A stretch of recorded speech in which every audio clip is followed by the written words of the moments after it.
Hi viewers, நம்ம இன்றைக்கி பார்க்க போகிறது என்ன தெரியுமா? வாட்டர்மெலன் இல்லை, இது ஆக்சுவலாக நம்ம மாங்காய் பச்சடி வைக்க போகிறோம்.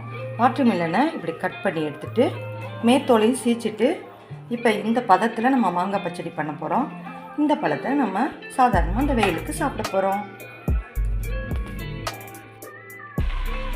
இப்போ மாங்காய் பச்சடி வாட்டர்மெலனில் பண்ண போகிறோம். பாருங்கள் எப்படி பண்ண போகிறோன்னு. கொஞ்சம் நல்லெண்ணெய் விட்டுக்கிறணும், எண்ணெய் காஞ்சிக்கிறணும், சீரகம் போட்டுக்கிறணும், கடுகு போட்டுக்கிறணும்,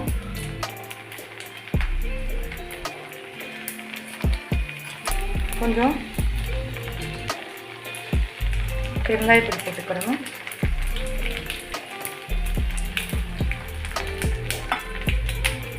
பார்த்துருக்கீங்களா? பெரிய வெங்காயம், சின்ன வெங்காயம், பச்சை மிளகா, காரத்துக்கு பச்சை மிளகா, மாங்காய் பச்சடி அண்டு வாட்டர்மெலன், வாசத்துக்கு கருவேப்பிலை, கொத்தமல்லி.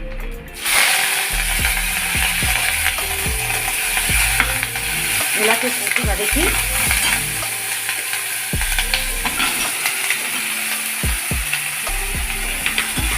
இதோட வேணுங்கிற அளவுக்கு இனிப்பும் சேர்த்து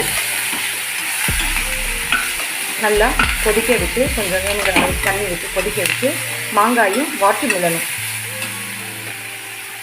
மாங்காய் போட்டு வதக்கி விட்டேன். இப்போ வாட்டர்மெலன் போடுறேன். பாருங்கள், வாட்டர்மெலன் ஸோ சுவையான, ஹைஜீனிக்கான, சூப்பரான, சித்திரை வெயிலுக்கு ஏற்ற ஒரு எம்மியான சூப்பர் மாங்காய் பச்சடி ரெடி. சாப்பிடுங்க, செஞ்சு பாருங்கள், சூப்பராக இருக்கும். மாங்காயில் மட்டும்தான் பச்சடி செய்வேங்க. வாட்டர்மெலனோட அந்தோட ஸ்கின் பல்ல எடுத்து நம்ம பண்ணலாம். எதுவுமே வேஸ்ட்டு கிடையாது, உடம்புக்கு ரொம்ப நல்லது. இதோட மண்டவெல்லமும் வேணுங்கிற அளவுக்கு லைட்டாக உப்பும் சேர்த்துக்கிட்டால் போதும்.